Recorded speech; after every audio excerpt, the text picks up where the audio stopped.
Hello friends, हमारे channel Arvin technologies में आपका स्वागत है। सॉफ्टवेयर खरीदने के लिए या डेमो के लिए दिए गए नंबरों पर संपर्क करें या आप हमें मेल भी कर सकते हैं। सब्सक्राइब बटन को दबाएं, नोटिफिकेशन के लिए बेल बटन दबाएं। वीडियो को लाइक और शेयर जरूर करें। हेलो फ्रेंड्स, आज इस वीडियो में हम पीडीसी का कंप्लीट प्रोसेस देखेंगे। बट उससे पहले आइए जानते हैं what is PDC. PDC means post dated cheque. जैसे आपके कस्टमर्स आपको एडवांस में चेक दे देते हैं कि जब भी आप उनके अगेंस्ट सेल बिल जनरेट करते हैं या कोई आउटस्टैंडिंग क्रिएट होती है तो वो चेक्स आप बैंक में डिपॉजिट कर सकते हैं और उनके अगेंस्ट अमाउंट रिसीव कर सकते हैं। पीडीसी एक तरीके का एडवांस चेक होता है।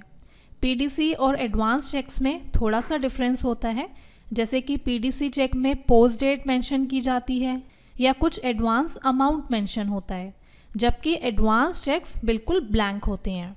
तो आइए अब हम पीडीसी का प्रोसेस देखते हैं। सबसे पहले हम पीडीसी रिसीव करने का प्रोसेस देखते हैं, जिसके लिए यहाँ पर अकाउंट्स मेन्यू में जाएंगे, then PD cheques cash option पर एंटर करेंगे। एंटर करते ही ये विंडो आपके सामने अपीयर हो जाएगी। एंट्री डेट में वो डेट एंटर करेंगे जिस डेट को आप पीडीसी रिसीव करते हैं।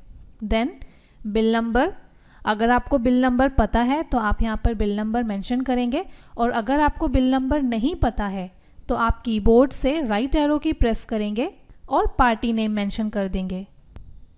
फिर नेक्स्ट फील्ड है पीडीसी नंबर, यहाँ पर आप पीडीसी नंबर एंटर करेंगे। देन डेट, यहाँ पर पीडीसी की डेट स्पेसिफाई करेंगे जिस डेट का पीडीसी है। फिर अमाउंट एंटर करेंगे। देन जिस बैंक और ब्रांच का पीडीसी है वो आप यहाँ पर स्पेसिफाई कर देंगे। सिमिलरली हम यहाँ पर एक और पीडीसी रिसीव करते हैं नरेश मेडिकोस से। पीडीसी नंबर यहाँ पर एंटर कर दिया है, then PDC date and then amount, और फिर जिस बैंक और ब्रांच का पीडीसी है वो आप यहाँ पर स्पेसिफाई कर देंगे। और इसके बाद सिंपली आप कीबोर्ड से एंड की प्रेस करेंगे और इसे सेव कर लेंगे। अब पीडीसी रिसीव करने के बाद जो नेक्स्ट प्रोसेस होता है वो होता है चेक्स को बैंक में डिपॉजिट करना, जिसके लिए आपको पेन स्लिप को फिल करना होता है। तो इसके लिए आप अगेन अकाउंट्स मेन्यू पर जाएंगे, bank pay in slip clearance option पर आएंगे और यहाँ से पेन स्लिप पर क्लिक करेंगे। लेकिन इससे पहले समझते हैं कि बैंक पेन स्लिप क्या होती है। जब भी हम कोई चेक बैंक में डिपॉजिट करवाने जाते हैं तो उसके साथ हमें एक स्लिप फिल करनी होती है, जिसमें आप चेक की डिटेल्स फिल करते हैं, लाइक चेक किस बैंक का है, किस ब्रांच का है, आपका account number, date, party details. तो इस तरीके से आपको एक स्लिप को फिल करने में 3 से 4 मिनट लग जाते हैं। लेकिन अगर आप सेम टाइम पर 5, 7 या max to max 10 cheque deposit करवाते हैं तो कुछ हद तक तो कोई इशू नहीं होता है। लेकिन अगर सेम टाइम पर आपको 10 से ज़्यादा चेक्स डिपॉजिट करने हैं, या कुछ पार्टीज़ होती हैं या फर्म्स होती हैं जहाँ पर एक टाइम पर 40 से 50 चेक्स डिपॉजिट करने होते हैं, तो उस केस में सिचुएशन जो है वो क्रिटिकल हो जाती है, क्योंकि जब एक स्लिप को फिल करने में 3 से 4 मिनट लग जाते हैं तो वहीं 40 से 50 स्लिप फिल करने में 1 आवर तक लग जाता है, और साथ ही स्लिप में मिस्टेक्स होने के चांसेस भी इंक्रीज हो जाते हैं। तो इस तरीके की फॉर्म्स या पार्टीज़ के लिए बैंक ने एक बुक टाइप फॉर्मेट प्रोवाइड किया है, जिसमें ये प्रोसेस थोड़ा सा छोटा हो जाता है और थोड़ा सा ईजी भी हो जाता है। और इसी प्रोसेस को फॉलो करते हुए मार्क सॉफ्टवेयर ने आपको बैंक पेन स्लिप का एक फॉर्मेट प्रोवाइड किया है, जिससे 1 से 2 मिनट में आप ये पेन स्लिप का प्रोसेस कंप्लीट कर सकते हैं। तो अब हम यहाँ पर पेन स्लिप पर आते हैं। सबसे पहले आप यहाँ पर डिपॉजिट डेट एंटर करेंगे, जिस डेट को आप चेक डिपॉजिट कर रहे हैं। Then cheques up to means किस डेट तक के चेक्स आप बैंक में डिपॉजिट कर रहे हैं। फिर यहाँ से आप बैंक सेलेक्ट करेंगे जिस बैंक में आप चेक्स डिपॉजिट कर रहे हैं। तो इसके लिए हम यहाँ पर सेलेक्ट करते हैं बैंक ऑफ बड़ौदा। फिर है स्लिप नंबर, यहाँ पर आप मैनुअली स्लिप नंबर एंटर कर सकते हैं। और इसी के साथ आप यहाँ पर स्क्रीन पर देख रहे हैं कि जो चेक्स हमने पीडीसी में रिसीव किए थे वो चेक्स हमें यहाँ पर शो हो रहे हैं। और अब हमें जो है इन्हें बैंक में डिपॉजिट करना है, तो इसके लिए सिंपली हम यहाँ से कीबोर्ड से प्लस की प्रेस करेंगे। और अगर आपके पास काफ़ी सारे चेक्स हैं और उन्हें एक साथ आप पोस्ट करना चाहते हैं तो उसके लिए सिंपली आप कीबोर्ड से F3 की प्रेस करेंगे। तो इस तरह से आपके चेक्स जो हैं वो बैंक में डिपॉजिट हो गए हैं। अब हम सिंपली यहाँ पर एस्केप की प्रेस करते हैं। अब सपोज़ कोई चेक आपने गलती से पोस्ट कर दिया जो आपको पोस्ट नहीं करना था, तो उसे अनपोस्ट करने के लिए अगेन आप यहाँ पर अकाउंट्स मेन्यू पर आएंगे, बैंक पेन स्लिप क्लियरेंस पर आएंगे और यहाँ से आप जाएंगे पेन स्लिप पोस्टेड पर। यहाँ पर आप डेट एंटर करेंगे, देन यहाँ से बैंक सेलेक्ट करेंगे, फिर स्लिप नंबर एंटर करेंगे और अब यहाँ पर स्क्रीन पर आपको वो चेक्स शो हो रहे हैं जो डिपॉजिट किए गए थे। अब सपोज़ अगर आपको ये चेक डिपॉजिट नहीं करना था पर आपने गलती से डिपॉजिट कर दिया, तो इस चेक को अनपोस्ट करने के लिए सिंपली आप कीबोर्ड से माइनस की को प्रेस करके इसे अनपोस्ट कर देंगे। अब हम यहाँ पर एस्केप की प्रेस करते हैं। अब जब हम कोई चेक बैंक में डिपॉजिट करवाते हैं तो उसके दो केसेस होते हैं। फर्स्ट, या तो आपका चेक क्लियर हो जाता है या वो अनक्लियर हो जाता है। तो सबसे पहले हम देखते हैं कि जब हमारा चेक क्लियर हो जाता है तो उसका क्या प्रोसेस है। तो इसके लिए हम बुक्स मेन्यू में जाते हैं, देन यहाँ से सेलेक्ट करते हैं बैंक रिकन्सिलेशन। यहाँ पर बैंक सेलेक्ट करते हैं जिसे हम रिकन्साइल कर रहे हैं। अकाउंट नंबर में यहाँ पर आप अपना अकाउंट नंबर फीड करेंगे, देन रिपोर्ट में रिकन्सिलेशन सेलेक्ट करते हैं, देन यहाँ रिकन्सिलेशन डेट फीड करते हैं जिस डेट को रिकन्साइल कर रहे हैं। अब आप देखेंगे यहाँ पर आपको 3 ऑप्शंस मिलते हैं, रिकन्सिलेशन, क्लियर्ड और अनक्लियर्ड। अगर आप अपना बैंक रिकन्साइल कर रहे हैं तो यहाँ से सेलेक्ट करेंगे रिकन्सिलेशन। अगर आप देखना चाहते हैं कि आपके कौन कौन से चेक्स क्लियर हो गए हैं तो यहाँ से आप क्लियर्ड सेलेक्ट करेंगे, और अगर आप देखना चाहते हैं कि आपके कौन कौन से चेक्स अभी अनक्लियर हैं तो यहाँ से अनक्लियर्ड सेलेक्ट करेंगे। अभी हम बैंक रिकन्साइल कर रहे हैं तो यहाँ से हम रिकन्सिलेशन सेलेक्ट करते हैं। तो अब यहाँ पर आप स्क्रीन पर देख सकते हैं कि आपके पास वो चेक्स आ गए हैं जो बैंक में डिपॉजिट किए हैं। यहाँ पर ये 2 चेक्स हैं जो अभी हमने पोस्ट किए थे। अब यहाँ पर हम एंटर प्रेस करते हैं और डेट स्पेसिफाई करेंगे जिस डेट को चेक क्लियर हुआ है।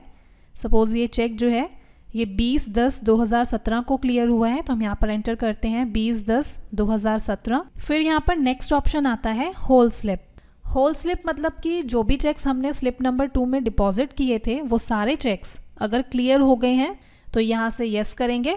तो जितने भी चेक्स हमने स्लिप नंबर 2 में डिपॉजिट किए थे सॉफ्टवेयर ऑटोमेटिकली उन चेक्स को सेम डेट में क्लियर में शो कर देगा। जैसे कि आप यहाँ पर देख सकते हैं कि हमने 2 चेक्स स्लिप नंबर 2 में डिपॉजिट किए थे तो दोनों चेक्स सेम डेट 20/10/2017 को क्लियर हो गए हैं। अब यहाँ पर हम एस्केप की प्रेस करते हैं।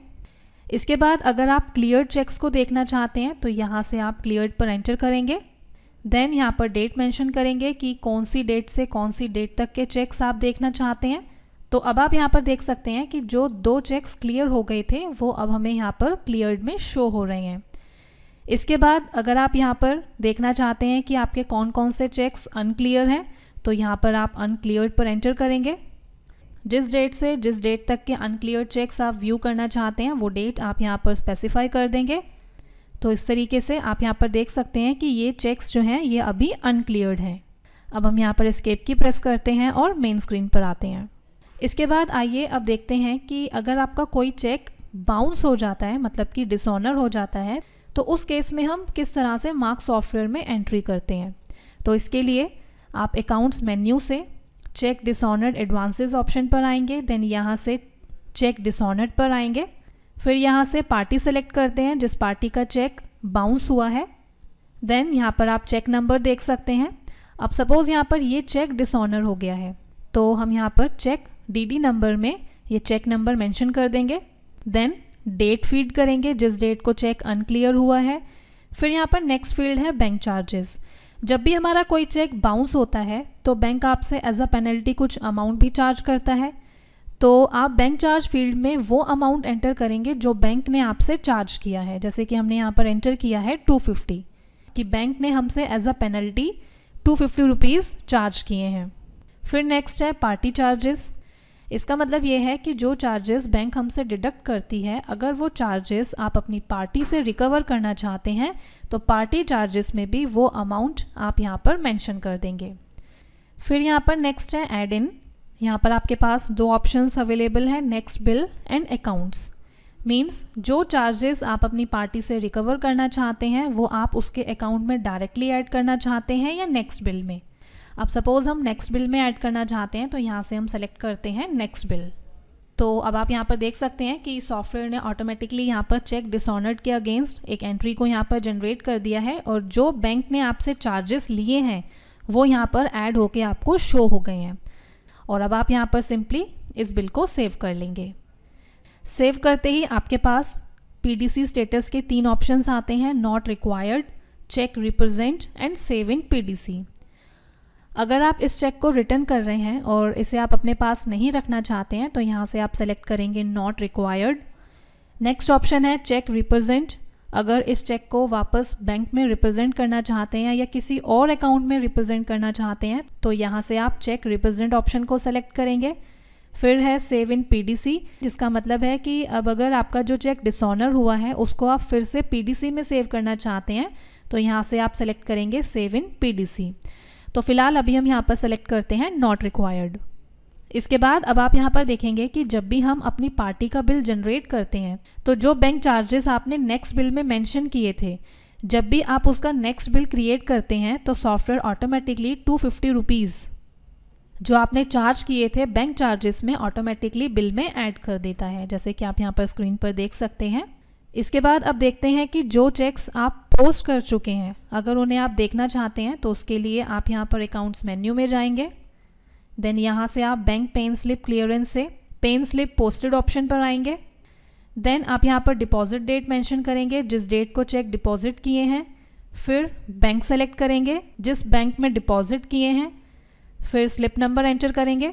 अब जैसे कि हमें देखना है कि स्लिप नंबर 2 में कौन कौन से चेक्स हैं तो हमने यहाँ पर स्लिप नंबर में मेंशन कर दिया है 2। तो अब आप यहाँ पर देख सकते हैं कि आपको यहाँ पर शो हो रहा है कि ये चेक्स हैं जो आपने बैंक में डिपॉजिट कर दिए हैं। और अगर आप यहाँ पर चाहें तो सिंपली आप यहाँ पर कीबोर्ड से ऑल्ट के साथ P प्रेस करके इसका प्रिंट आउट ले सकते हैं। और अभी यहाँ पर हमें इसका प्रीव्यू देखना है तो प्रीव्यू देखने के लिए हम यहाँ पर F प्रेस करते हैं। तो अब आप यहाँ पर देख सकते हैं कि बैंक स्टेटमेंट ओपन हो जाती है, जहाँ पर आपको serial number, cheque date, party name, bank, branch और अमाउंट ऑटोमेटिकली जनरेट करके शो कर देता है। और अब आप इजीली इस प्रिंट आउट को अपने बैंक में शो करके अपने चेक्स को बैंक में डिपॉजिट करवा सकते हैं। और यही फॉर्मेट बैंक ने प्रोवाइड किया है जिसे मार्ग में अपलोड किया गया है और इसे यूज़ करके आपका काम और इजी हो जाता है और साथ ही मिस्टेक्स भी ज़ीरो हो जाती हैं। तो इस तरह से फ्रेंड्स अपने आज के इस वीडियो में हमने मार्ग में पीडीसी का कंप्लीट प्रोसेस देखा। Thank you. Thanks for watching.